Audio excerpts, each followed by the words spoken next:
done too still. I'll hit the go live button, regardless of what YouTube tells me. Because at this point, I'm sick of its bullshit. Yeah, I'm recording. We are live according to YouTube, and that means I'll take a breath and say the following. You are listening to Let's Go JoJo, the weekly JoJo's Bizarre Adventure podcast about a weekly anime from Dynamite in the Brain and Secret of the Sailor Madness. So come along and hang with the Let's Go gang. It's Dwayne. Hello. It's Niall. How are you? And it's me, Brian. And on this episode, we are covering the anime that aired the week of the 30th of January to the 5th of February, 2022. With the exception of JoJo's Bizarre Adventures, Part 6, Stone Ocean, Episode 9, Debt Collector, Marilyn Manson. Or Mary Lynn Manson. Mary Lynn Manson. That's one of my favorite respellings, in a long time now. Because it does sound like they're saying Mary Lynn Manson. Yes. It's quite good. And also, at this point, you probably don't want to give Marilyn Manson any publicity. No, fuck that guy. And also, fuck this woman who is playing a mean trick on our girls. Yeah, Mira Sean. I went for like Mira Sean, and then Marilyn Manson. Mira Sean's Marilyn Manson just rolls off the tongue so smoothly. Iraqi gotta go with that. Yeah, so they're playing catch in the yard, and someone is getting too close to Foo Fighters' drink. Yes, but our setup before that is it's Poochie, and that's right, Rockin' Priest. And Mirashan is trying to get Poochie to vouch for her so she can get parole. And he is constantly... I've been ever so good, Father. It's like, would you stop fucking eating cherries? No, he's more sucking on him than he is licking him. It's come up more than once, you know. Twice is happenstance and all that. I think Iraqi has some trauma centered around people eating cherries. Or possibly trying to eat 2 cherries at once and accidentally biting on the pit of the first one. That's Poochie's concern. She's getting more and more annoyed as he's not listening to her and more focused on these cherries and using them as some sort of moral tale. And then he brains her on this edge of the desk because she's been nicking stuff out of his church. Well, I mean, that's a positive in him, because he's like, oh yeah, I'll put you onto the board. She's like, really, Father? It's like, brains are on the desk. It's like, you're so evil. You'll never reform. You'll make a perfect one to get that damn Joestar disc I need. It's good villainy. Yeah. It is. And so, yes, first, we see Foo Fighters, FF getting annoyed that someone is close to her drink. It's only water. Even Jolene is like, I'll buy you more water. It's fine. That's free in prison. Shoots him with some, I guess, this part of herself. Water? Yeah, just kind of go on there. And then just expunges all of the moisture out of this woman's face. And she was off before saying, it's really got my cup back. And more water. Glug, glug, glug. Foo Fighters is great. I think she's now my favourite character in this show. I mean, if you weren't just enjoying the very basic baseball setup of the girls are like, because she's excited to play baseball. She's like, this looks like fun. Prison's great fun. There's loads of people around to talk to and shit. And just they were giving her advice. It's like, hey, tuck your hips in, and because as a sentient water inside a corpse, she does not know how to stand up properly. Not to mention fucking throw a ball, but she gets pretty good at it pretty quick. There's a reason this Jojo Bizarre Adventure character is stupid, because you're an alien who was literally born yesterday. So they don't know what's happening. Come on, give us the pepper. Yeah. Give us some of that. She has a terrible throw, but I mean, like, they've been doing what, 86 throws now? That's pretty good in a row without dropping it. Without dropping it. Yeah. I caught some of the dub voice, and the dub voice is almost spot on with Foo Fighters' Japanese voice as well. Oh, the energy. Excellent. I will have to check that out, actually. Yeah. I was quite impressed with that. Then Mirashan, a woman with an impossible haircut. Like which part? The loop part, or the parts that go down her face but don't go past her jawline? It's the fact that her hair loops. That's the impossible part for sure. If you had a tie on one side, that'd be possible. Maybe But it's yeah, just grown really sure. long on one side, and then it's like tied up around here, and it's just like so well concealed amongst all the other tresses. Maybe. Yes. I mean, like my hair had gotten so long that it started knotting into itself, but I don't think that's the same thing we have. She could just have hair on half a head, and then she's wrapped it all up and attached it to that barrette that she's wearing. Like a huge Yes. comb over. Yeah. Okay. But yeah, that's the most suspicious thing about her for sure. Not the fact it's fun saying, "Hey, I bet you $100 you couldn't make 100 throws without dropping it." Like, I'll take those odds. Good though. Yes. And you watch out for someone who's saying good to you in that manner. Yeah, it's only suspicious after 6 series of JoJo's Bizarre Adventure. I don't know. You see one Darby, and you're kind of fucking suspicious of anyone who uses that phrase. Yeah. But yeah, she promises not to interfere, and you have to throw it back and forth. And you got 10 seconds to throw it back and forth, and you can't drop it, obviously. Yeah. Irby's all saying, "You gotta go for that gal, because fun. Like, when you do get outside, try to get your phone privileges back. How are you gonna pay for that shit to fucking get your disc out of here? Send it Worth on, it, yeah. that. You gotta fun do this, man. It's fucking easy." Like Jolene's genre savvy. She knows she's in a JoJo show. It's like, this is super suspect, but it's just like fucking like $200. FF is ready to go. She's It's probably like, go for coach, I'm ready. And purely confident. Yeah, so they give it the lash, and with some interference, mostly sitting next to a cup of water is most of her interference. Yeah, they managed to get the extra 13 or whatever throws. And so she makes not even double or nothing. What was it, like $1,000? Yes. Yeah. She bets $1,000. Like, there's no way you have that kind of money. And she's just like flashing like a big fucking bankroll. I was like, what do you say? What do you say, ladies? Let's fucking go for it. Another 100, and I'll give you $1,000. Jolene's having none of it, but Hermes fancies that action. And, Sure. Sub me in, I'll throw it. No, so it'll just be on me. Like, no questions asked. Like, don't give the ball to Hermes. She's a dropper. She's gonna drop it. Yeah. It's just how is the interference going to work? And it's basically just like she was paying attention to how long they had a free period, because it's like they're being called back in, and that means they're going to have to stop the game. The guard is hassling her. Come on, get the fucking Hermes, put in the balls and the sports gear, I think is what they call it. Yeah. Sean's just there. A bet's a bet. You gotta trip on. It's almost been 10 seconds. You want to throw that ball now? Hermes pretty smart. Pays off the guard to go like, hey, give us like 5 minutes and we'll finish up here.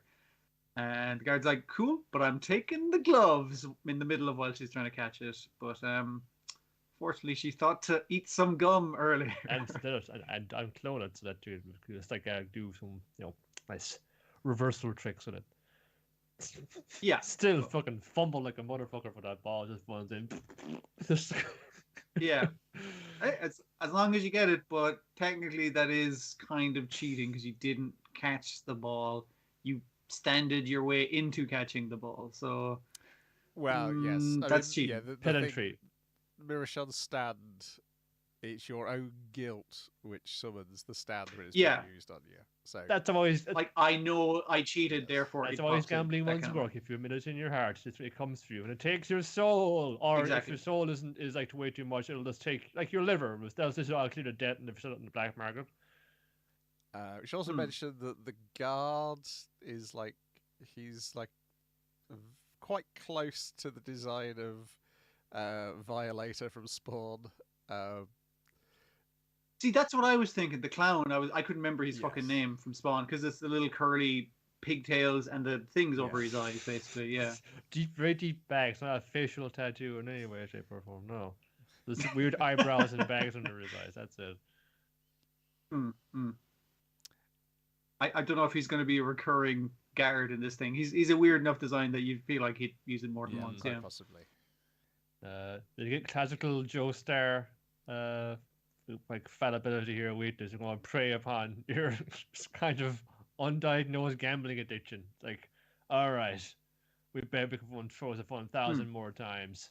If you fucking win, you're going to give all this other stuff back, including give Hermes her liver back. It was like, cause just the stand can't be harmed. You know, Foo Fighters tried shooting it, but it was like, nope, it's like a ghost, a natural ghost this time.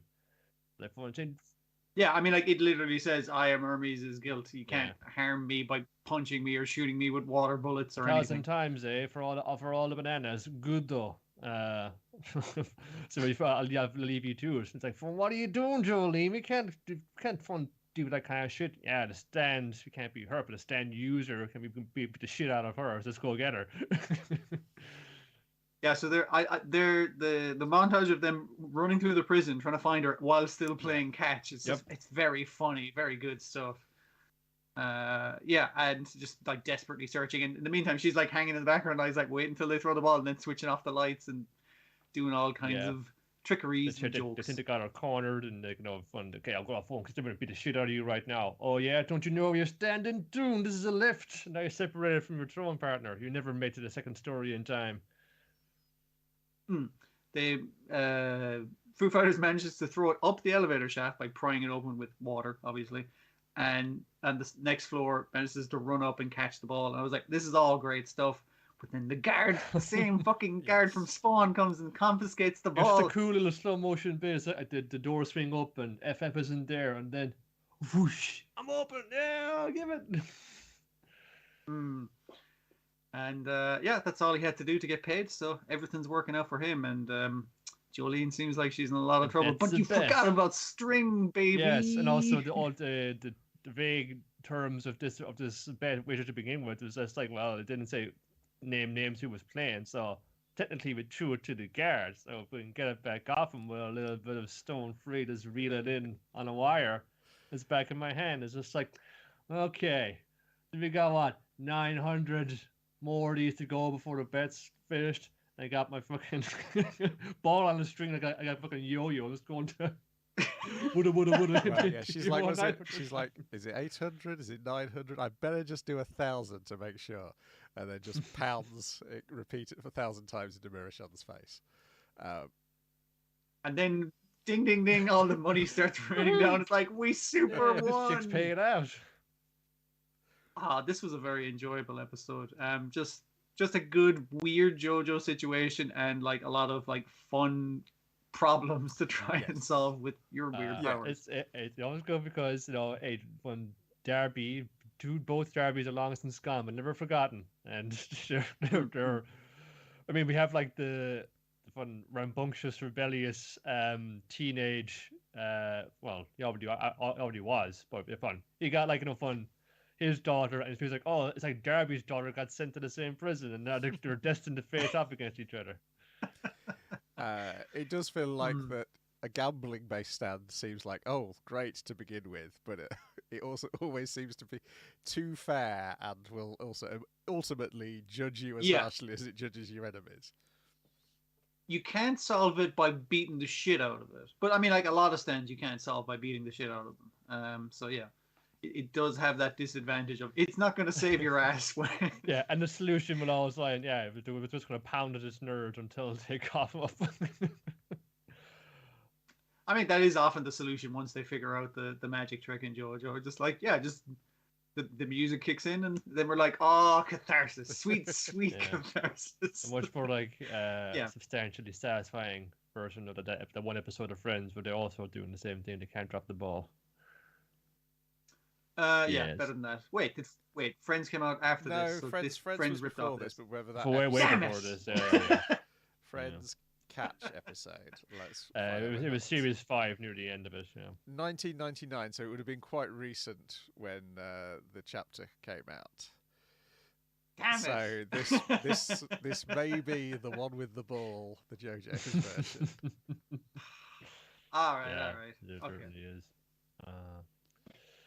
No, that's what makes him like a good artist, man, a good creator. He doesn't just take inspiration from just like other comics and things. He takes it from all kinds of media, like music, films. Yeah, we've found horror sitcoms. movies. The other thing I think it did a really great job of is as you said, Brian. It did a really good job of making Foo Fighters like really likable as a weirdo. Yeah. That's like, I'm in the cast now, and it's like, oh, brilliant! This character's great. because it's mostly playing catch with her, even though she's not as involved in the plot as everyone else. Like, she's there to be receiving the ball. Also, she can shoot people. Yes. Yeah, she can shoot people with her finger guns. Can steal a weapon, smuggled it in a pie, it brought it into her hand. We'll say it this week because we've forgotten it the last 2 weeks. Now available to be read on Shonen Jump is Stone Ocean. Oh yes, yeah. Week basis. Different sort of release. That is quite interesting. It's like, well, I guess for what we're doing, it's actually pretty close to what we're doing. It's behind where we are in the anime each time. It's not bad. I assume we're going to get further away, and then it will get closer again because we'll be waiting for episodes. It'll be like a little tug of war. Yeah. Obviously, it's doing more than one chapter a week in the anime. And talking of things which are doing more than one chapter a week in their anime, Life with an Ordinary Guy Who Reincarnated into a Total Fantasy Knockout, Episode 4, a guy who reincarnated into a fantasy knockout, and a dark swordsman. This is an episode which doesn't have what having watched Episode 5 and thinking about Episode 3, I think is the occasional problem this show has compared to something like The Vampire Dies in No Time. The Vampire Dies in No Time made great use of its half-hour slot. Yeah, it was really Whereas packed. sometimes, because this is doing multiple chapters each episode, and those multiple chapters don't necessarily make a nice full story which fills an entire episode. Sometimes it feels like the episode's ended at 16 minutes and you've got another 3 or 4 minutes of the first part of the next story. But not this week. This week is a nice, complete story of an absolute idiot who's introduced to the cast. He's another guy who's been isekai'd. Yes, and he is... But he's taken to a fish to water, so that's he looks like Kirito from Sword Art Online. And, oh boy, what's his name? I need to get his name out. I need to... Oh, Schwartz is what he... Like, call me Schwartz, because it's a cool guy name. But he's got... He's a total tunie, and he has a very tunie name, and his name is... Schwartz von Reinhold Schwartz von Lichtenstein Lohengram. That's it, okay. Just stick a whole country name in there. Before we get to that idiot, though, they go shopping, because it's a role-playing game, and they need a magical item to prevent everyone proposing to Hinata every time they see her. Because she's not gone with their current magical item stand-in, which is a paper bag over her head, which draws a different kind of attention. Yeah. So they go to the shop, and it's 300 gold coins for this tiara, which will force people not to pay attention to you. Ignore me. If you're like, hello, excuse me, then they'll look at you. Or if you're engaging them, they'll look at you. But it kind of... I like the idea of it it diverts your eyes away from them initially. And it's like, that's a nice, simple one. I feel like that you can mess with those rules and still use her powers, but they're not going to be a hindrance to just walking into town, basically. And obviously they don't want to spend all the gold on that. But then she's like, wait a minute, I could use my charm to get the crown off him. And he tries to sell her his entire store for free so that she'll marry him because that's how her powers work. It's like, shit, okay, yeah, we do need that crown. We'll have to bag her, put her away so the shopkeeper is not distracted by her beauteousness, and just buy the crown. Yes. And it works, but the problem is it's not Hinata's beauty which attracts the attention of Schwartz von Lichtenstein Lohengram. It is the suit that Tsukasa is wearing. It's like, is that guy wearing a suit? Oh... He's from the real world as well. Okay, I should probably go talk to this guy. He's clearly another hero like me. Yes. So he does the big confrontation. Wait, does he? Oh no, he actually beats up on 2 of the bandits. He does. Yes. The last thing, all the bandits survived. I'm glad the show went out of its way. They didn't burn them all in their own bandit encampment. That's good for these 2 guys to show up and say that. But they are here for vengeance. Yes. And trying not to propose marriage to her, which one of them fails. Yes, because they end up heads buried in the ground again as they're having their confrontation with Schwartz von Lichtenstein Lohengram. They're just buried up in their heads, like sticking out like javelins for the entire bit after that, which is very funny. So he approaches them, takes his cloak off, reveals his well, he's Kirito character design.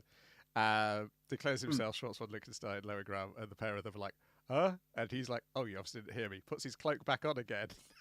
Reveals his cloak a second time. And then they go into a bit where they're like, well, this guy's a weirdo. We can't give him our real names. We'll just give him fake names. It's Audrey. We'll tell him the truth, but we'll mix lies in. Hinata's Audrey. This is my actual name, and this is Audrey. Yeah. Are you guys a couple? It's like, yeah, we're definitely a couple. Your man's like, no, we're not a fucking couple. No, like, this is a lie I cannot abide by. And then Schwartz goes off into this fantasy about he initially thinks that Tsukasa's Hinata's dad. Yeah, while they're arguing, he goes off in a fucking reverie of it's like, okay, she's beautiful, but obviously that's her dad in the way he's protecting her. And is this a kind of thing of like they're kind of like not close, but this journey that they're going to go through and this isekai is going to like bring them closer together? And then they're like, will they, won't they? And it'll be a whole fucking thing. It's like, shit, this is great. I'm fucking invested in this. Whatever show he's made up in his head, he's very invested in it. So he's like, well, so that Tsukasa can like back off nobly, I'll challenge him to a fight. But yeah, it's a fun thing because it absolutely makes clear we got this younger guy who is aware of the genre that he's in, which further drives home that our two main characters are not aware of the genre that they're in, and that's why they have these reactions like put some clothes on to various fantasy people who come along not wearing enough clothes. They're familiar enough with RPG stuff, like they know about leveling up. Like she's initially complaining that she's gotten to level 2 and none of her stats have improved, but it's like, no, look at your stats. Your luck's gone up by 5. That's pretty good. But yeah, they know some of the mechanics, but not the conventions of the genre. So he's forced to use his dark sword.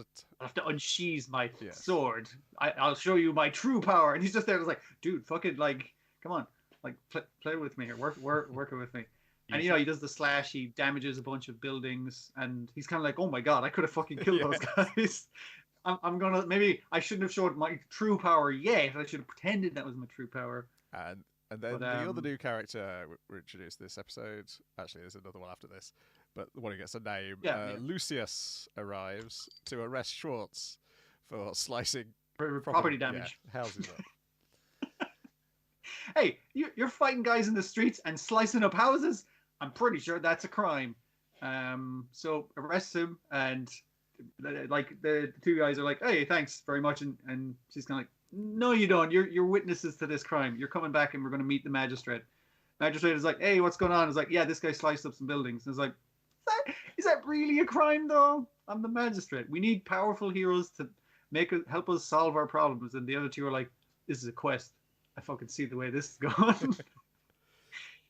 They've like, what is it, 5 episodes in now, and this is the first quest that they've seen. It is, yeah.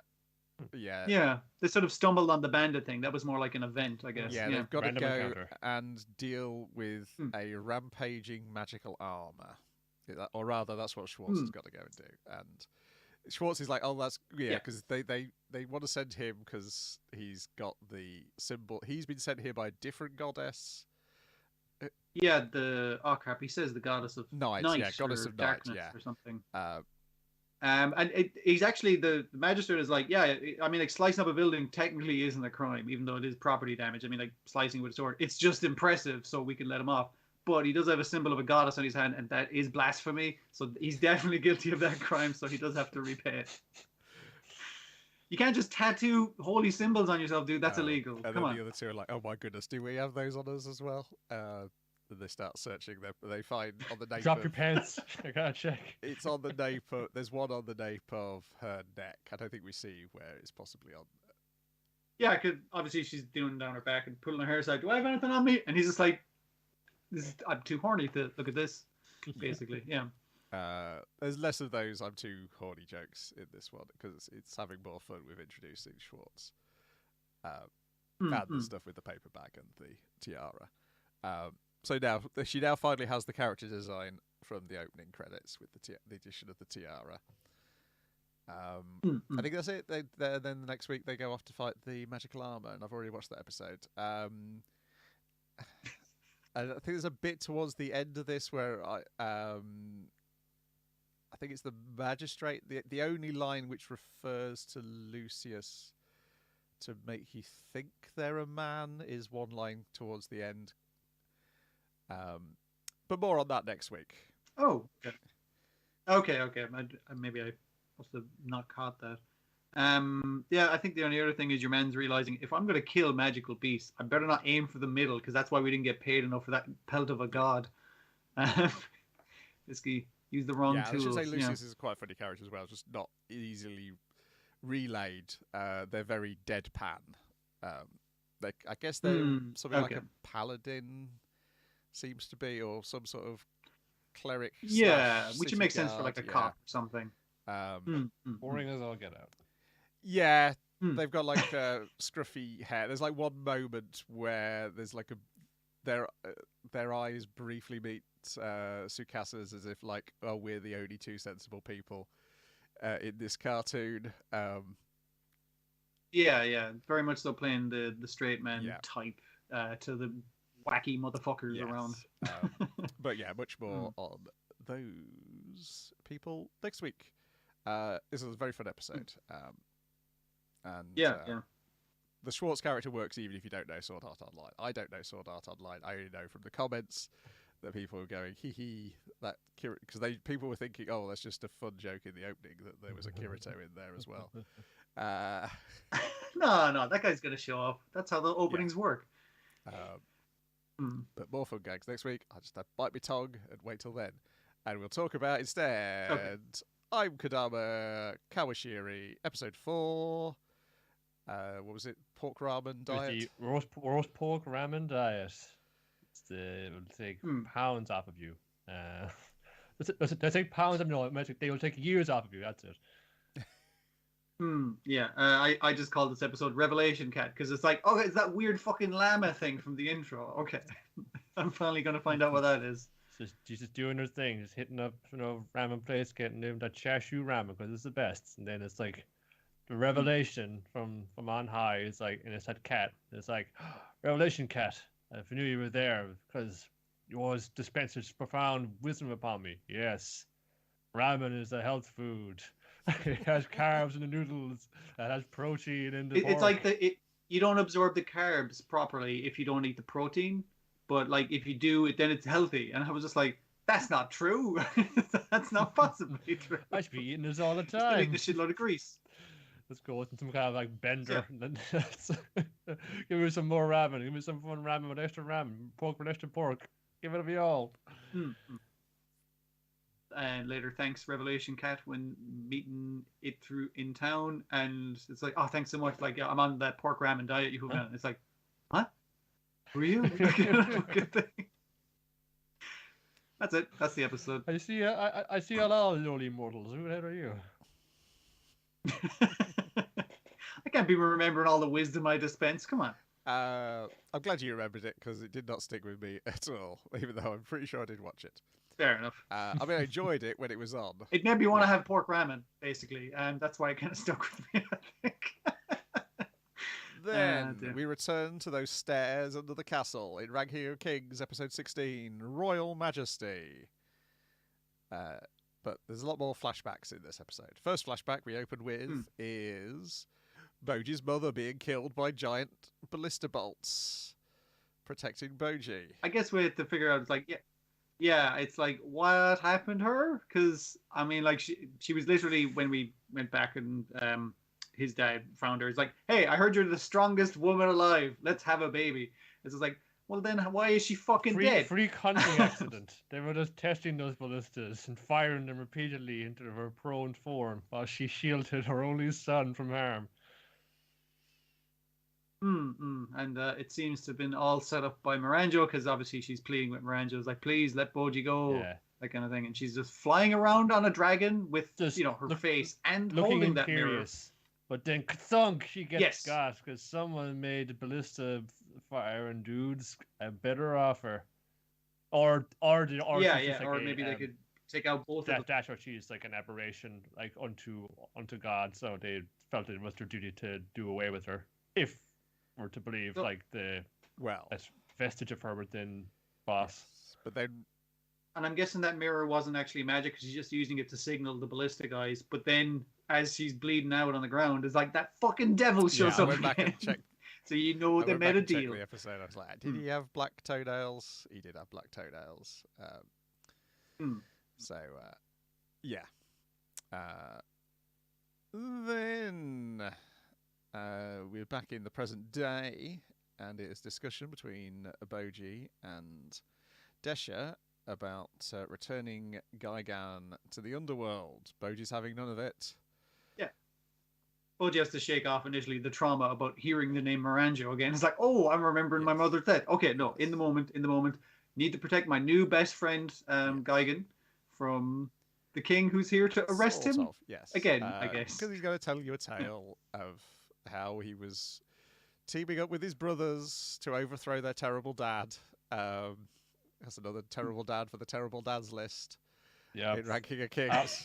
Yep. How do you fight war crimes? With more war crimes. They'll just burn each other out. Yeah. So the deal was they had Gigan on their army and they were fighting Gigantes, I think is the name of the species. And so they're three fighting men, or I guess whatever the equivalent character class is from their Dungeons and Dragons world. And they've had to go and hire a bunch of mercenaries because there's only 3 of them and they can't go and overthrow a city on their own. And unfortunately, the only mercenaries they could afford were Gigan and a whole load of scumbags.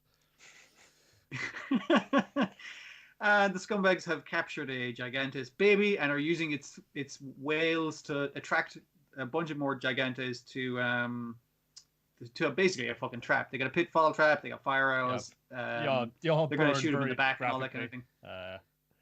Yeah, it's pretty horrible. And Gigan's kind of there going like, this is fucked up. This is super fucked up. I mean, like, not saying anything, but you can see it with your eyes. You can see like, before it was just business. Now it feels like there's something a lot more personal against giants with you guys. This is weird. Also, you're fucking like whipping that baby. Like, fuck. This doesn't sit right with me. I think I might betray you because it's morally right to do so. And he starts mushing him up. Good. Yeah, they do manage to stop him eventually, but it's like, well, I mean, like, technically he betrayed us, and we would have done really well in that fight, except we lost the shitload of forces because he went berserk and started killing our own forces. So yeah, that's a crime, and I'm going to be the new fucking king, and I'm going to take over from the evil king. Now, in order to quell your anguish, I'm going to slit this baby's throat, so you shut up. And then I'm going to... And they're like, damn, fucking king is cold. And then I'm going to go over here with my brothers and regret everything I've just done. Yeah. Listen, I know I'm becoming the kind of monster my dad is, and that's why we're trying to overthrow him. But that's why we're trying to overthrow him, guys! So Despa runs off in anger at his brother, but Oaken sticks with him, and he's like, one day we're going to train people so they don't behave like those scumbags, and one day there's going to be a place for him, Gigan. He'll have a place in our guard. I'm going to make you an order. We're going to win against our evil dad. I'm going to make an order of honorable knights who have love in their hearts, like that. My guy. That's my fucking guy right there. That guy has fucking morals, and that's the kind of people I want on my team. That's what I was trying to say, Boji. I probably went in a very roundabout way. You could lead conclusions on. That's just what I was trying to say. Okay, if we're going back to the Underworld, we're bringing Gigan because he's going to be like initiated into the Underworld Guard. And I do like the fact he has to check in with his brother. It's like, hey, bro, that little baby that you fucking trained is working here. It's like, yeah, don't fight him. He'll kick your ass. It's like, shit. Fuck. I'm going to look like a real asshole in front of my whole fucking army if I don't, like, kick this baby's ass. But he'll definitely kick my ass. Yeah, he'll definitely kick your ass. Yes. What we should do, we should let him kick Boss's ass. And while he's kicking Boss's ass, we'll murder Miranjo. Because that's all we want is to murder Miranjo. And we don't think... Yeah, you also pointed out that Desha probably can't beat Boss either. So it's better to let Boji fight Boss. So let Boji do it. And then they'll murder Miranjo. Great plan, brother. I'll take Gigan, get him trained up. Well, I'm just going to pretend that we were here to take Gigan back for training, but I was going to not refuse. I was going to refuse to let him like fucking walk. He's like, no, you're definitely joining the army. I'm buddy. just sort of rolling with it That's right your now, new but that's punishment. what makes a good king. You adapt to certain developments. yeah, I mean That's yeah. This episode very much the Royal Majesty title does seem to refer to Desha, because there's like various scenes where you can tell Boj is impressed with how Desha's managing things, like to take him back Gigan. Like and the later bit when he's number 2, not because he's just strong, but because he's adapting to situations.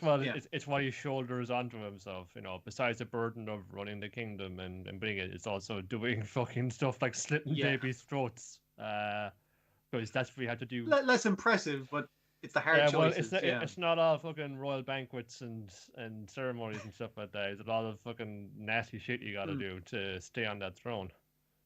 Yeah, and it's when the sort of the demon wolf creatures come and bite his arm, and he doesn't fight them. I love the fact that like everything's been calmed down, and these fucking lions show up. It's like, fucking goddamn it, not these guys. But no, he handles it like a king, like, in a kingly way. He's like, lions, stop it, we're going home. Yes, sure. And the lions are like, oh, right, yeah, actually, you're in charge now that I think about it. We're Underworld lions and you're king of the Underworld. That makes sense. And then, once they all go back to the Underworld, Boj waves bye-bye, and now he has to deal with that needy fuck Domus. It was really funny to me, Domus going like, oh, I'm so sorry, Boji. Oh, how can you ever forgive me? Can you, like, I've done so much things against you. And Boji has turned around because it's a lot for him to take right now. So he can't hear you because he's fucking deaf, Domus. What are you doing, buddy? He's just walking away. He's just scared of me and hate me forever. So Kage has to kind of like, well, I mean, like, you guys seem pretty sincere. Like the other guys like crying with tears of joy because like Boji has a friend. Oh, this is great. This is the best. Like you have the saddest man and the happiest man both crying profusely, and it's just like, gotta deal with these pricks. Okay. Don't be sorry. Just don't do it again. Gosh.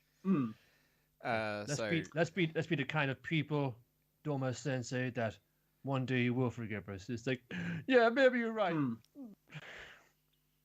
let's go. Come on, buddy. Let's go destroy that Underworld gate. Yeah. Okay. And meanwhile, Kage's chasing after Boji trying to cheer him up, make it look by racing them to the top of the stairs. Yeah. They're both wall running their way up as a fun game. And then we check back in the town, and Okan has broken all of his arms in order to untie himself from the ropes. I did appreciate the guard captain kind of saying, it's like, my men's wounds have been attended to. Nobody died somehow. And it's like, oh, that's great news. Oh, shit, that motherfucker. See, all he was doing was really just like kind of cutting him on the arm. That's it. That's true. Really fucking stings. He's just doing like because he prefers to watch people bleed out. Yeah. That fucking smarts. Oh. Yeah. He's a jerk. He is, but I'm sure we're going to get a flashback as to exactly why he's done this to himself, or Miranjo has done it to him. Yes. Yeah. It's definitely one of those things where it's like, oh, he's if you like, you're devoted, to helping your brother run the Underworld. Yeah, I totally am. How devoted are you? How far would you go? Yeah.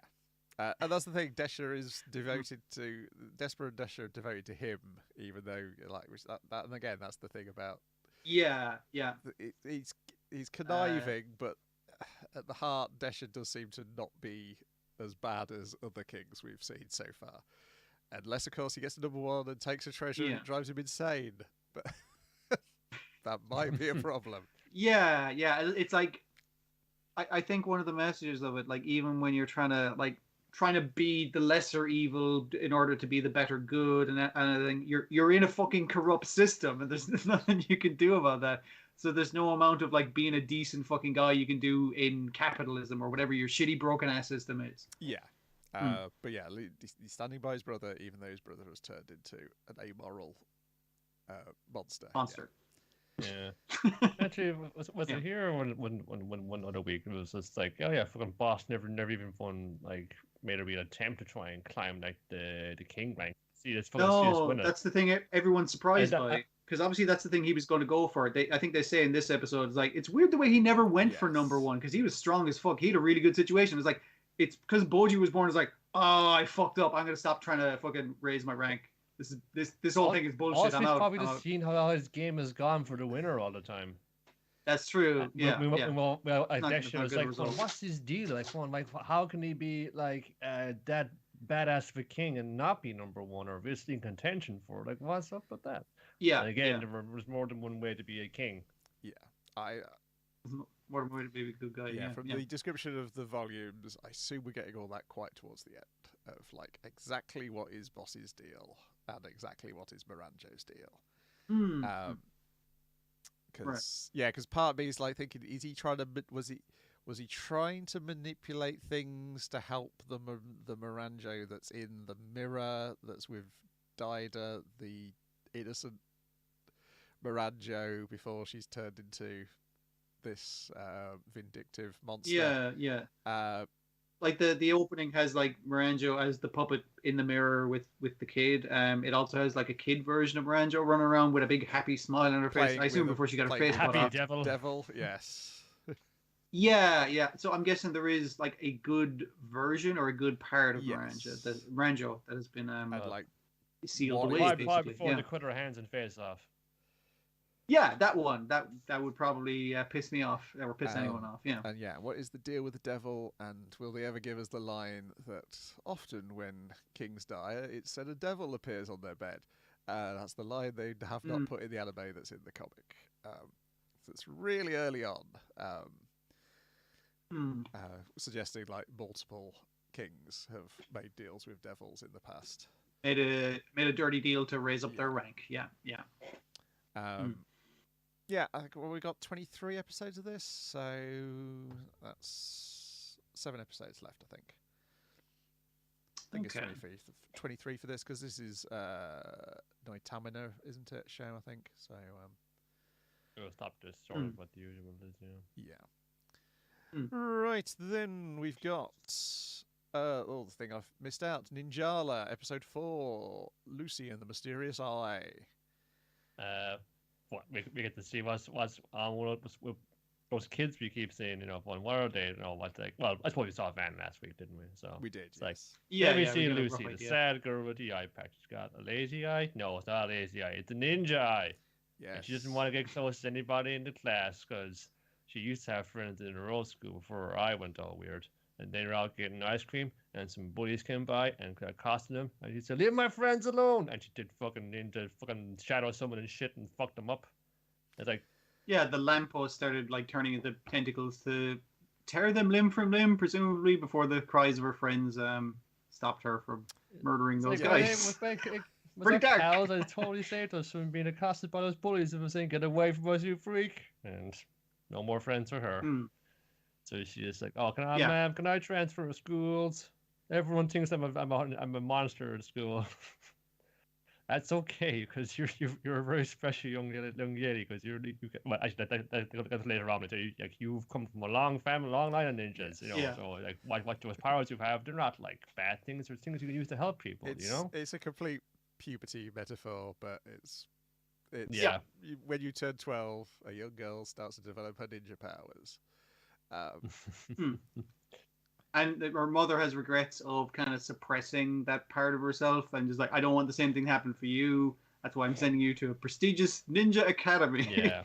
Basically. Yeah. Well, she'd make a friend or this girl who like wasn't put off by her whole vibe, her whole aura at school. It's just like, maybe I can start over again, but then she's about to get hit by a truck. I better use my power to save her, and does. I'm not sure it was quite entirely clear that it was her that done it, or that she seemed to get out of it pretty quickly. It was just like, oh no. Yeah, but I mean, she hears people in the crowd going, because she's about to go console her friend, and they're like, "Do you think it's that monster that was reported earlier that attacked a bunch of bullies and shit?" Oh my gosh. And she's like, "Shit, I better bug out of here like Peter Parker before I get caught." So then no matter when no matter what way this is, no matter who you are, no matter what you want to do, Lucy, your beloved daughter, we will love you for who you are, no matter what you would decide. If you want to go to school, or whatever you want to do yourself, we'll support you in that. She's mulling that over and saying, love myself for who I am, should I? And then again, the old fun thing, some bullies like fun saying, "Hey kid, what are you doing walking through our disgusting alley?" And it's just like, it's just no, oh yeah. What are you doing walking through my disgusting alley? And she just goes full board on him and knocks the shit out of him. Because saying, fuck everybody. I'm gonna be who I want to be. And if that includes, summoning shadow monsters and wrecking stuff up, then that's just fine. Everybody. If you want to call me a monster, I'm going to make that and a very punk style my whole aesthetic, and nothing you can do about it. I think is the yeah, something like that. Yeah, just comes up with this like, yeah, I'm gonna be a ninja punk and wreck shit up and have a great time. This is who I am, Mom. Yeah, she's 12-year-old tank girl by the end of the episode, and it's pretty great. Yeah. Also, I think we also have Kapai meeting the weird mascot creature from the series at some point. Yeah, he gets introduced to that weird fucking yellow ghost. I don't know what the hell that thing is. Apparently, is the guy's name. I mean, again, it's very likely an alien based off of what we've told us of this weirdness. Oh yeah, the lads are trying to make some money. They are ninja busking. And they're approached by a gentleman in a suit. It's a ninja. Yeah. And we have our what's the guy who's betrayed them? He's like, it seems they've turned into babies and they're still ninjas. Wait a minute, the ninjas are trying to kill me too. Mysteriouser.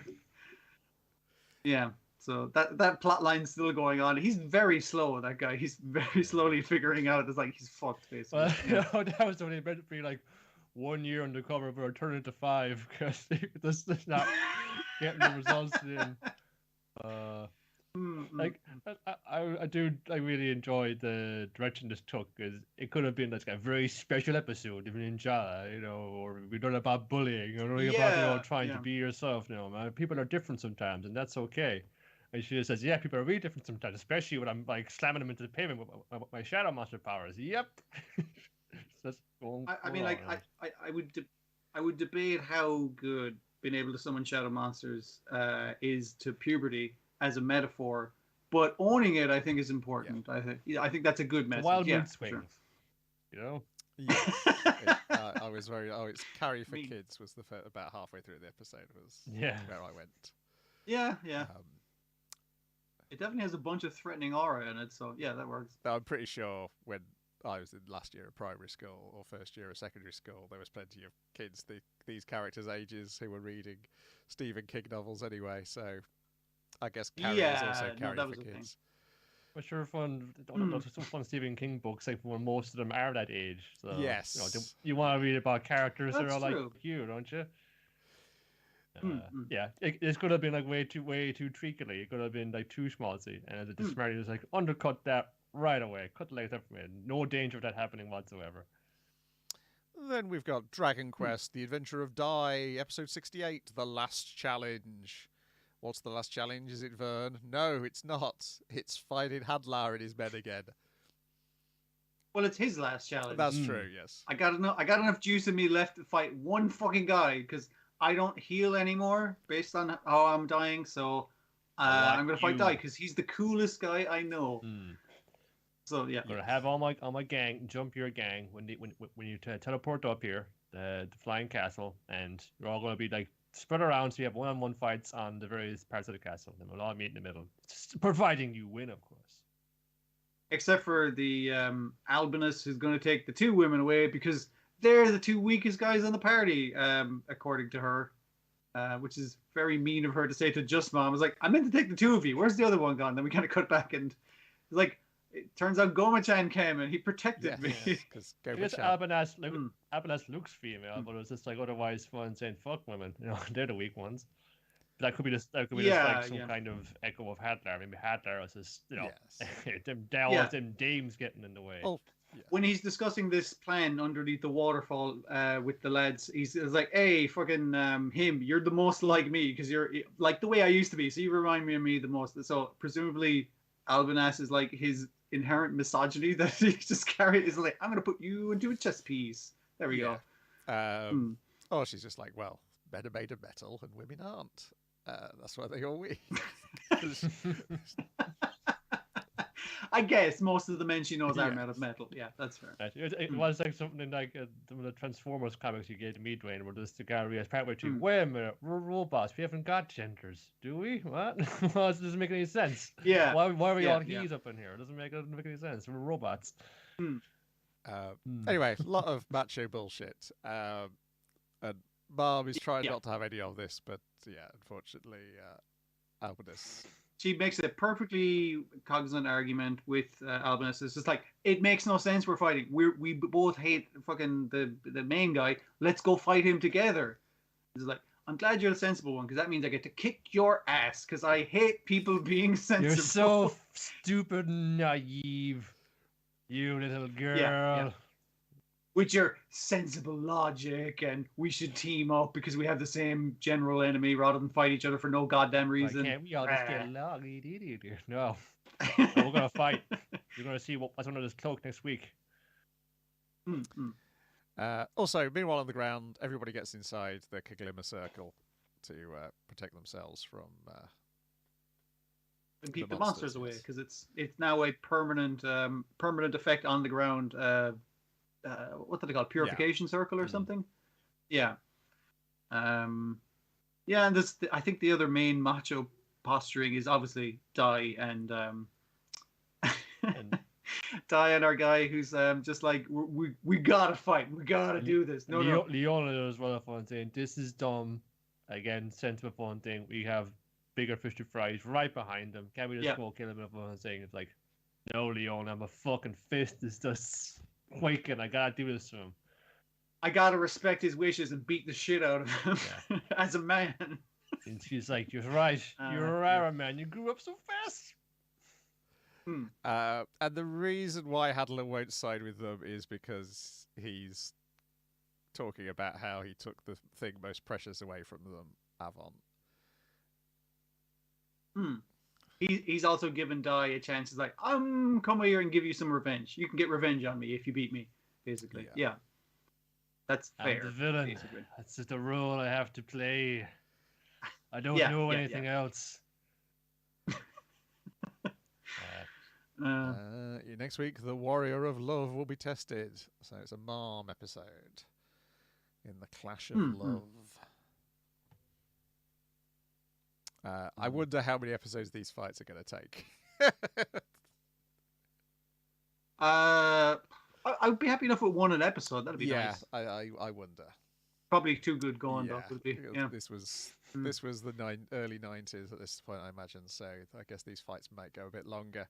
The might have able to cater to modern expectations anyway, and it might be able to just get kind of done with now, and then that's like fun or extended. I mean, with fucking him and Hyunkel, this is gonna be no spears, bro. We do this with our fists. So Hyunkel was like, all right, let's go. And it's gonna be fun slugging each other for a half hour straight. Then we've got My Dress Up Darling, episode 5. It's probably because this is the best boob bag here. What did you call me? I called you a boob bag. The best one, though, Niall. You're the best one. Well, thanks for noticing. Well, since you went to trouble to making the cosplay, we should just go down to that meet I fucking inadvertently rushed you into making the costume for anyways. Maybe you're right. You're pretty good in this like one photo I took, and like it's making me feel like I guess he's impressed by like the handicraft of it. Actually, it's on someone, and he's never made like a full size garment before. It's like it actually looks pretty good. Like they do a few like pictures with the phone, and he's like, "Can you like not like be grinning ear to ear with your fucking costume that you're delighted with? Because you have to embody the character, like so look demure and shit, or as demure as you can be in this weird fucking game that you're cosplaying from." And it's like, okay, stand against the wall there because it's like this isn't really the setting that this character would be in, but we can Photoshop that out and shit. It's just like we'll just get that out, and it's like these look really good. It's like we should probably go to that cosplay meet. Fuck it.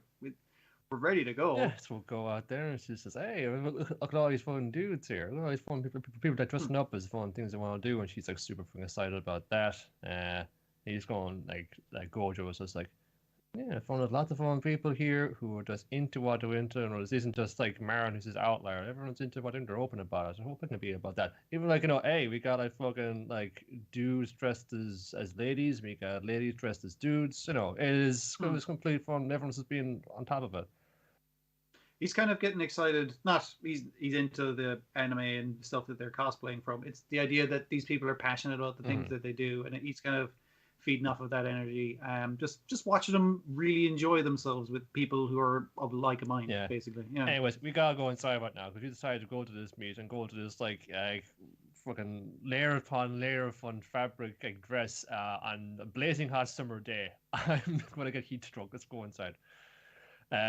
Yeah, so we get like him trying to cool her down with like a cold compress and water, and it's like, can you undo my back and just get my back? Oh, that feels so good. And just like this, he's like, would you shut up? This is going to echo through so salaciously. People will hear you.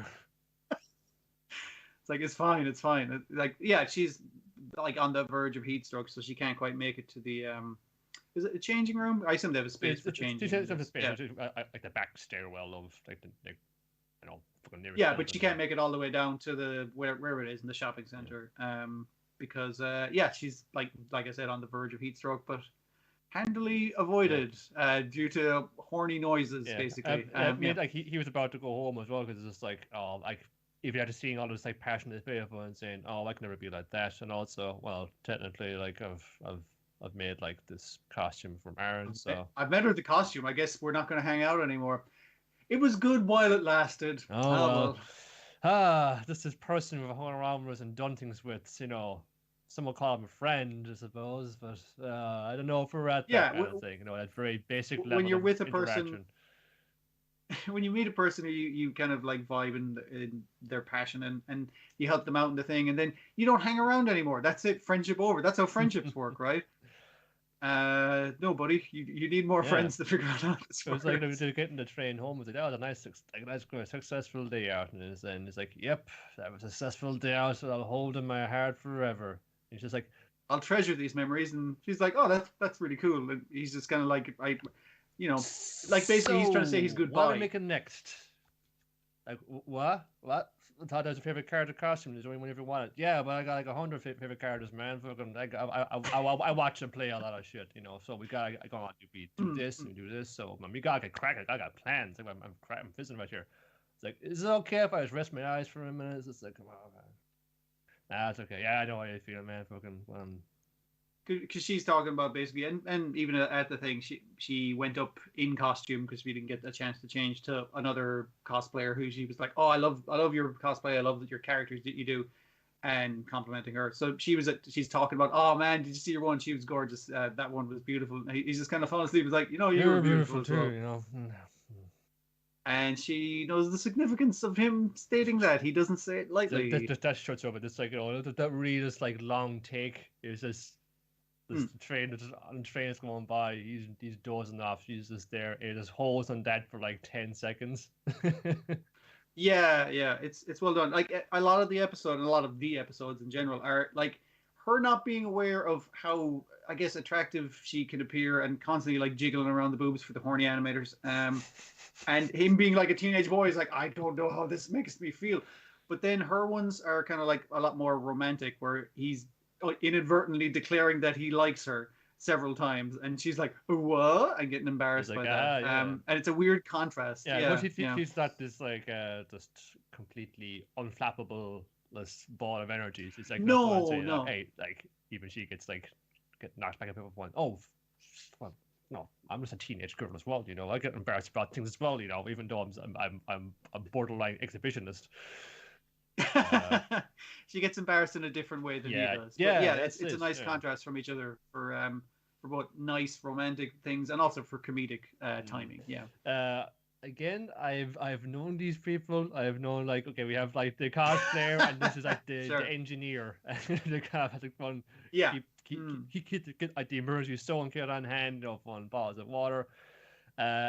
It's going to show him like a bit of maybe that unglamorous side, fun. Yeah, you've seen the photos on social media, on your Instagram, what have you. But it's like, it was a lot of blood, sweat, and tears. Literally a lot of sweat, definitely, that goes into making these things, And just the fact of her going, this is a really good fit. Check it out.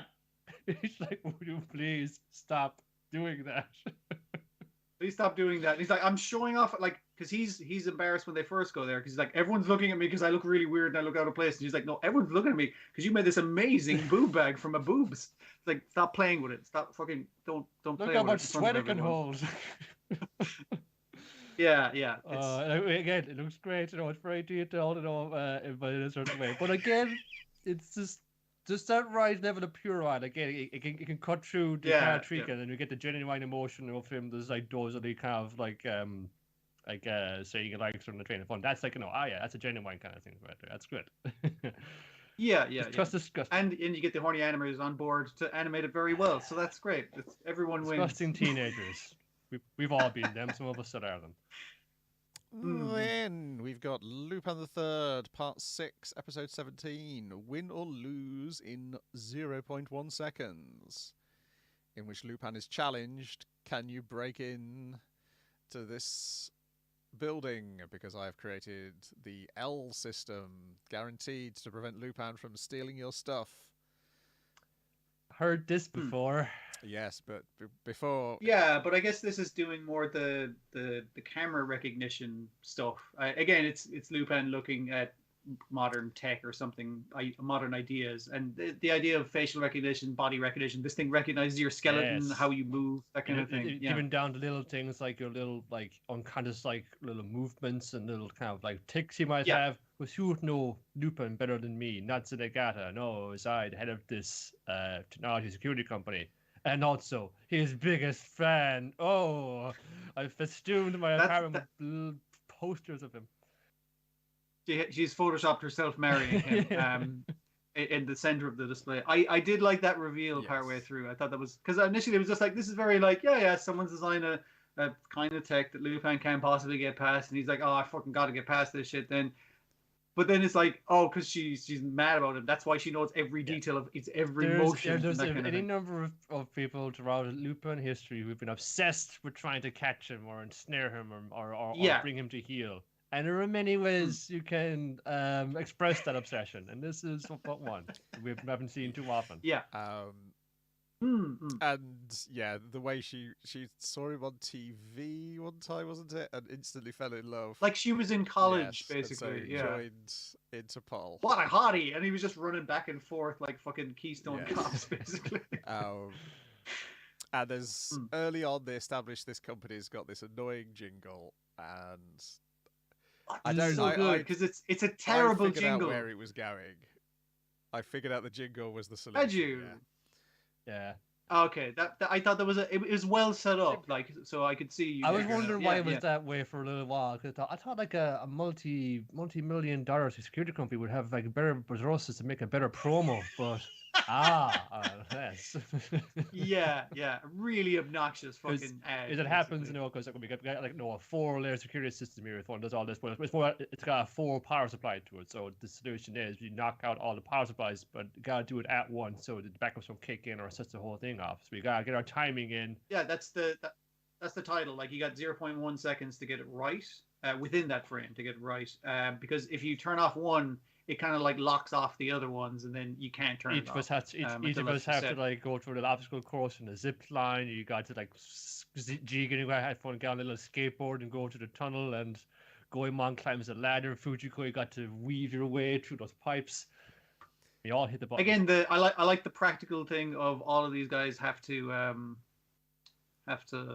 like train for the mission that they're doing, and they have like a warehouse rented, I presume, that's done up in the thing that they're going to have to surpass from the building schematics. And the repeated figuring out their timing. The repeated timing as well, very good.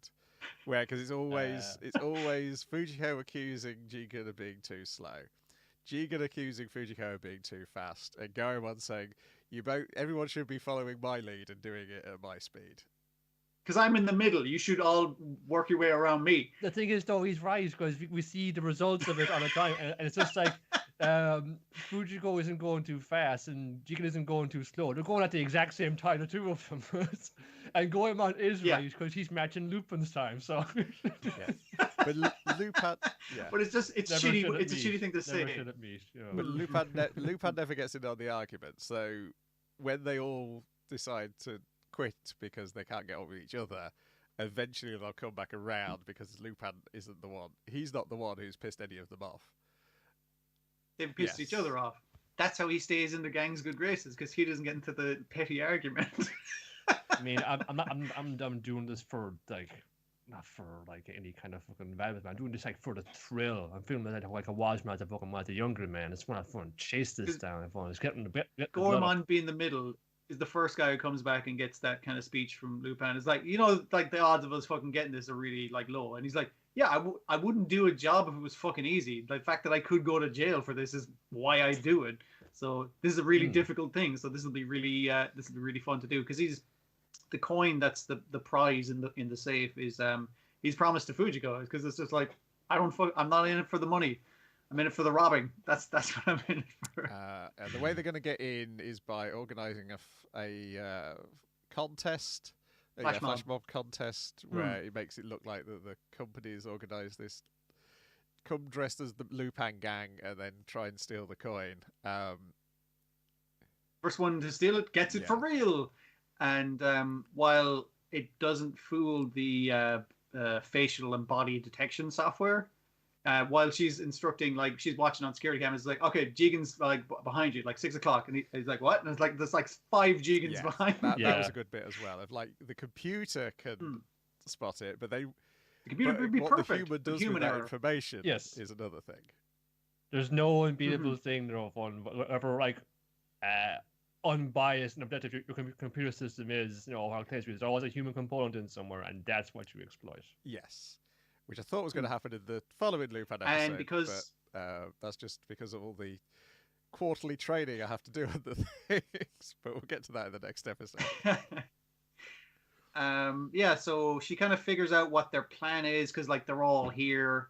Obviously Zenigata has shown up because Lupin was threatening, or she was like, don't threaten Lupin to steal your shit. He'll just come and steal your shit anyway. You don't know what kind of fucking criminal bastard this guy is. But I want him to come, because he's going to like appear to me in a shadowy office and, you know, be all smoldering and good dangerous. Job, you beat me. Now I love you. Let's get married. And it's like, dude, if he gets caught, he goes to jail.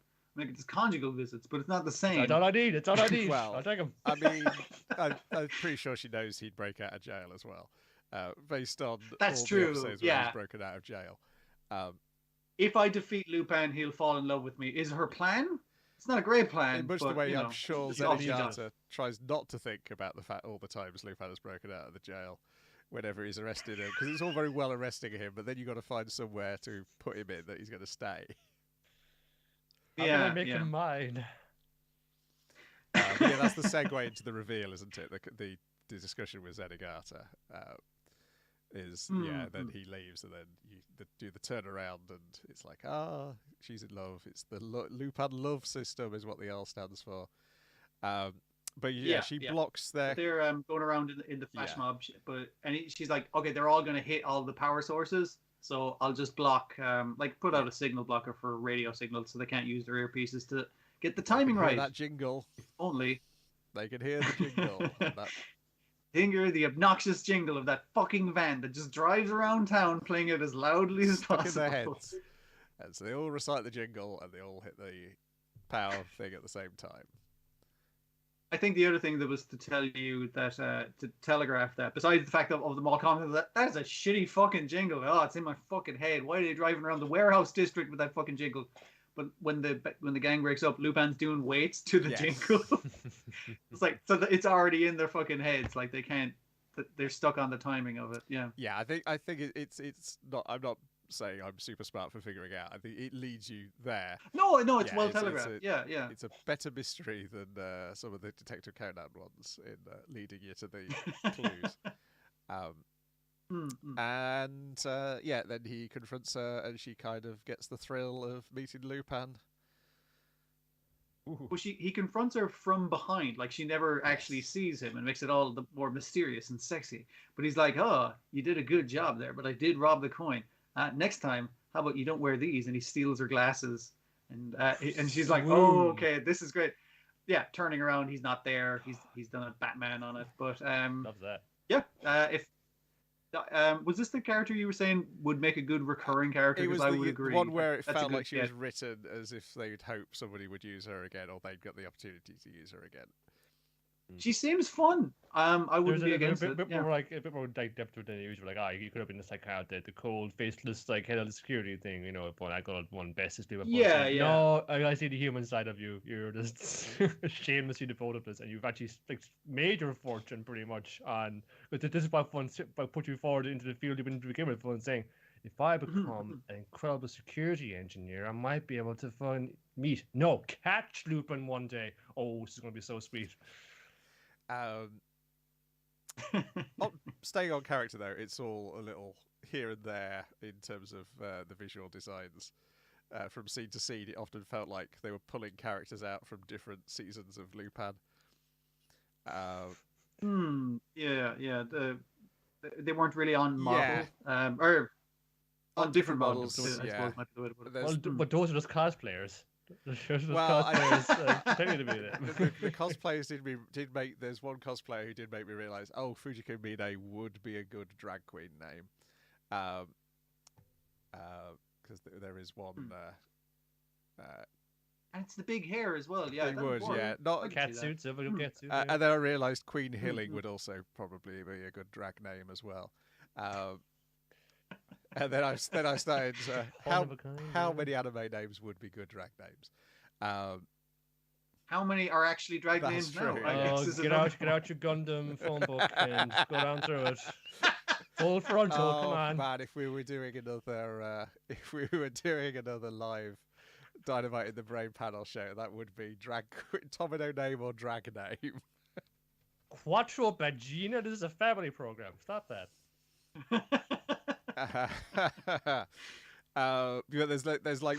There's one news presenter who looks straight out of part 3, and then later when we have other news presenters, they're not that character designer. They're a completely different character. It's a little sloppy and all over the place, but I did enjoy it. I mean, the script is good. And it hits everything it needs to. So, and then the second is Lupin the Third. 2 Lupins Part 6, in the week. Episode 18, Fakes Attract Lies, Part 1, which is a good Part 1 because it almost works as its own story right until the very end. Yeah. I kind of regret them actually saying Part 1 because it would just be fine if next week it was just Part 2. There's enough in that Part 1 to find laced upon saying, Lupin, that flower girl is totally a hit assassin. Come on. It's right in front of your nose. This is another part of the Witch and Gentleman arc, I guess. But yeah, he checks in on I've forgotten her freaking name now, the flower girl. Yeah. Yes, where she's gonna move on from this job, even though she got out of hospital pretty early. So, and he's like, oh well, like maybe we'll meet again someday. Yeah, I don't stay on like any kind of jobs. I kind of just like move around, do different things. Cuts to front page newspaper of place you're going to go to next. like the front page of the newspaper where they're going to go next on the article, and he picks up the flower that's obscuring that article, and he only notices it later when Gigan puts it on his beautiful reclining face. So it's like that's the only thing that attracts his attention to the article, but it's just like this is very much so trying to lead him to this this fake European country, Eastern European country, I think, because they're eating loads of that's not falafel. You're approaching the Middle East. It's somewhere like north of Turkey, but not quite like full on Iran. Let's say. That's what I'm saying. Like it's possibly like European or on the edge of Europe kind of thing. Probably some in the Caucasus, because they make a whole thing about the discussion now is what to do with their rare earth metal riches, because this new congresswoman, she's been making big waves recently, and she's like one who's going to like decide the future of this country essentially. She's got big ideas, but the old crowd doesn't like the direction she's taking them in. All we know for sure is that this country does. Crunchyroll do not have the license for the new Pretty Cure to show it there, so that's all we know for sure. It's in that area, that area where you can't get the Pretty Cure streaming on Crunchyroll. Damn it. But Lupin's interested because the article mentioned that she was looking for her live-in teacher that she had when she was younger, who she only knows the name of and can't really find her information. It's like, is this the same Tomoe? And the lads are like, "Oh, if you're going out, Lupin, can you bring me back some fags? Can you bring me back some sober flour?" Sure, I'm just going. I like how domestic I'll be back in a weekend. I love that, again, the domestic situation, because obviously he's come back with more flowers and they're complaining about flowers, and Lupin's like, I've seen you fucking talking to the flowers, whispering them sweet nothings, and Gorgon's like smirking while he's wearing an apron watering flowers. It's just like, you motherfuckers. It's a very funny thing of this. Just their regular lives, I guess, outside of crime. It'd almost be fun to see them all as old men sharing a house together, but then at the same time, I guess they just write that in anyway. Yeah. Lupin and the Summer Wine. Yes. Yeah. You could easily do a spin-off of just them dicking about, dressed as old men or as old men, because that's what they are. I'm just writing that down. Lupin and the Summer Wine. Oh, welcome. I'm pretty sure. Just get the. I'm pretty sure that's an AMV I could knock up quite easily. Just find clips of Lupin and the gang rolling down hills and things, and put it to the Last of the Summer Wine music. Bag sorted. Oh, put it in slow motion. Yeah. Cut it in print.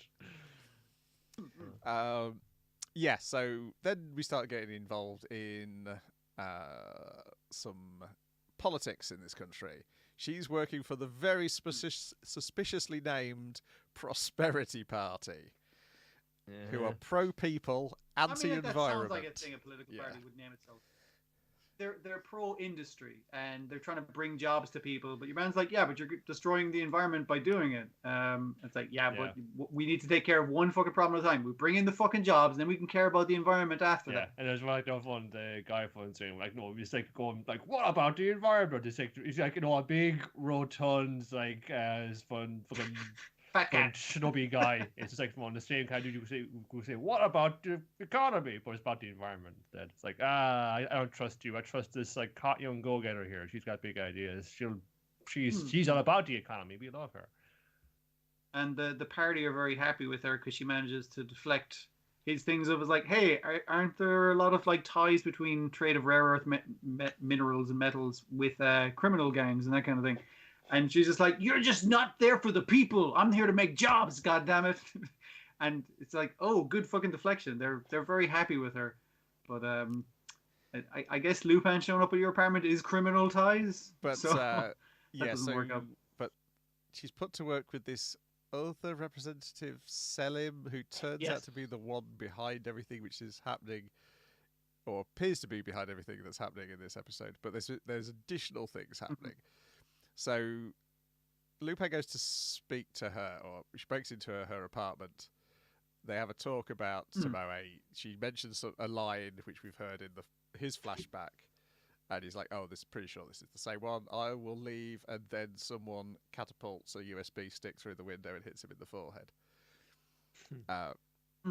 And we get another shot of the paparazzo that was established earlier. It's just been this dude who takes a picture of you and he's like, and then he fucking motorbikes off. You're led to believe that he's part of this plan with the USB sticks, but he appears to be a separate plan by the end of the episode. It like, because again, I think they're buying photos off. They say they're buying photos off paparazzi, but not that specific guy or something like that. But nonetheless, Lupin makes the paper and from waving his fists on the balconies of all and saying, "Please, Mr. Lupin, I consider your position. I'm a very, very visible politician here. I don't have the same reputation you have." She's saying, "Don't be so careless," as she goes and plugs in a USB stick, which is just thrown through her window into her laptop. I guess it was like a burner laptop. And what's worse about it is that they don't even need pictures of a known international criminal hanging around her apartment, because they're just deep faking her into like gangland killings and shit, basically. Yeah. It appeared to be like some kind of extremist group execution video. Yes. Yeah. And they just put her in the background as if that makes any goddamn sense. Like still wearing the same suit she was wearing that day. It's just like like a cardboard cutout of her, basically. She'd be wearing that. Yeah. And wouldn't she wear a balaclava like everyone else in this scene? That doesn't make fuck it, whatever. Well, the thing is though, like it just from things she says, if it was a thing, no, she probably has done questionable things to achieve the position that she has. Maybe not these things that are being faked in this video, but something underhanded. You get that impression anyway. Again, the ranking of kings thing. She's like admitting that she has to get her hands a bit dirty, but she's doing it for the sake of the country that she cares about. But Lupin, on a headline of an international newspaper, Zenigata quickly arrives with both his proteges in tow this time. He's got Ari and Yuta, which will be important for the funniest scene, I think, in the episode. Oh, God. Yeah. Because the initial thing of like Lupin staking out the place in disguise, he said to the lads, you guys just go get kebabs, I'm on personal business. And it's like, oh my God, it's a small world. Meeting the flower shop girl. And they have a... I'm going to stay in this disguise this time as opposed to the old man disguise I had before. This is my much older brother. Yes. He keeps claiming to be like, hey, I'm the younger brother, actually, that kind of thing. But... Yeah, they're getting food out, and Lupin the spy is like the leader of the opposition, meeting with some like fucking very obvious underworld thugs. They got like sunglasses and scars, and I think one of them is carrying a baseball bat. They're very clearly like wearing sunglasses indoors at night in a fancy restaurant. Yeah, these guys are up to shit. Hey, it's Ari and Yuta. Oh, it's like Matea. What are you doing in this country when we're here as well? Oh, I go on a holiday with my much older brother. Ah, yes, Matea was a key witness in a case we had there not too long ago. Oh, is that right? He's sweating under his... But then he makes them sweat by suggesting they're a couple. He turns it back on him, which is a nice deflection, all right, yeah.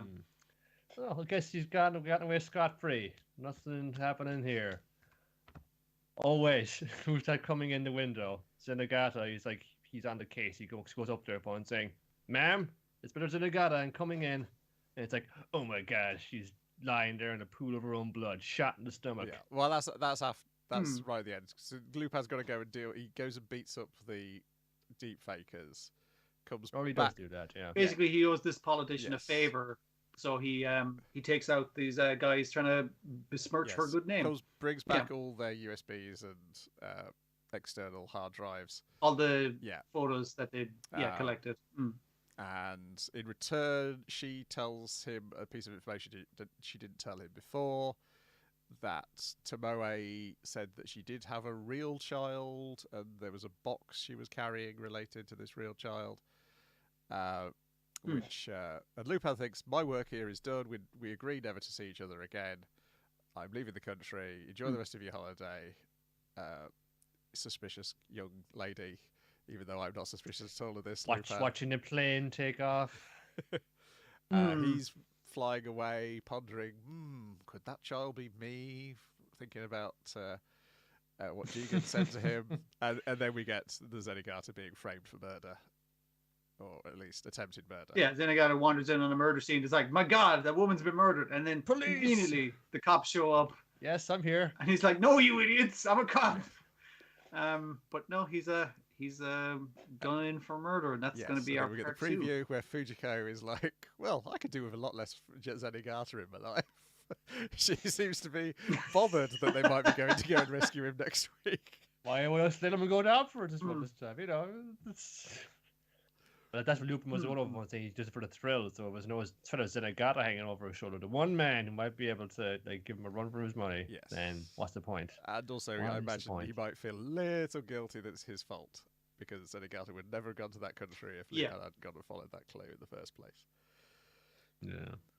And the other thing that makes me, besides the fact that Zenigata getting fucking set up here, it makes me suspect is like, so you're the world's greatest thief, and she specifically got the best tutors to make this woman an excellent fucking politician. So it's just like, are you just trying to make really important people globally, basically, and trying to have this web of influence over people you've put in positions of power because you trained them to have those positions of power? Yeah, possibly. I mean, the other woman we've seen had a giant gang who would dress like her. I was just like, it seems like you're good at making the best of the best or something like that. Well, she's fucking made a fucking assassin who would someone who would outright fool Lupin the Third for sure, because Matea has him on lock, and He was somebody that he didn't suspect in the least at all. Oh, she's like a girl who would just happen to be close to the scene of this like once in a lifetime auction of these jewels, and I rescued her, and you know she's in hospital, and I want to make sure she's right because I didn't want to do wrong by her. But no, so this is someone like no, she's this priest down. I trust her implicitly. Exactly. There was one thing. Yeah. Was it one thing to him where he said, "Trust nobody, not even me, your quasi mother." Yeah, I'm now trying to think whether they've done that before of having the Clarice, the girl the Clarice Lupin character be the villain. I know there's plenty of times where it's been Zenigata's partner who turns out to be the villain. Maybe she's a fucking plant then. Maybe it's just like, no, she's going to be a regular in Zenigata's fucking crew.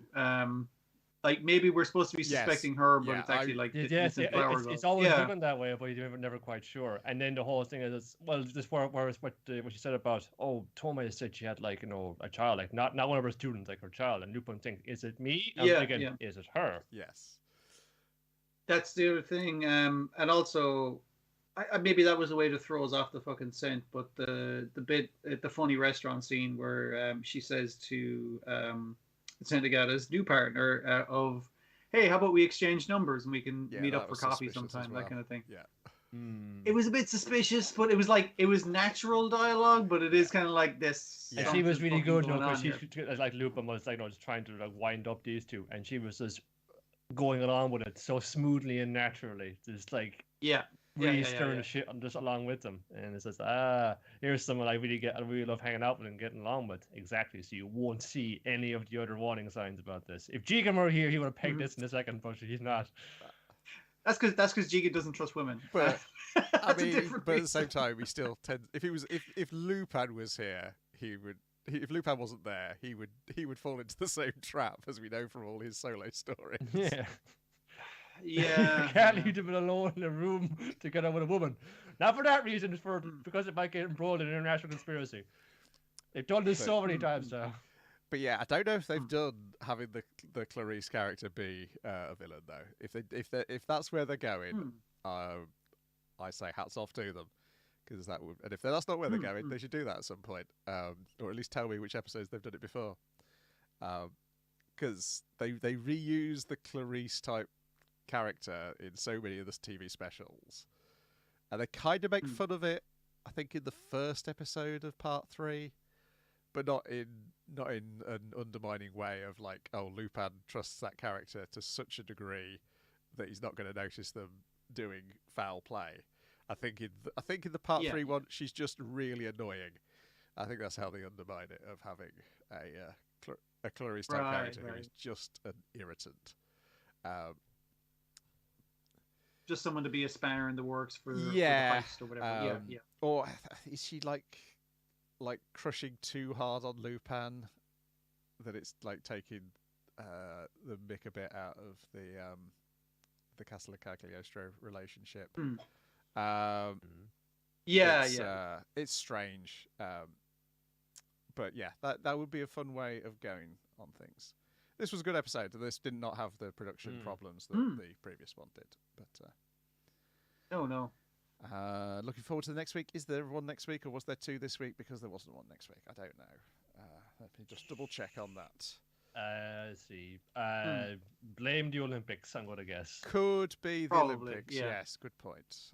Because this, I assume, it is a more reasonable time of night. Late, but probably not super late. Yeah. Well, the Olympics have already ruined so many lives. What's a couple more? TBA, yes, we are correct indeed. It is February 20th is the next episode. So no Lupin next week. It was just too tempting to do 2 this week. Yeah, it's fine. Gives us... it's a Wednesday as well. Tuesday I might have said leave it to the previous week, or the next week rather. But, there we go. What time are we back next week? Tuesday? What the hell is going on? Or do you have it is Tuesday. Problems? Okay. It is Tuesday. No, I made a point of not having them this year. Excellent. Rightio, we'll be back next Tuesday. The stream stayed up. I have audio problems with Skype still needing fixing. But we'll see you then. Goodbye. All right. Next time, folks. I think that's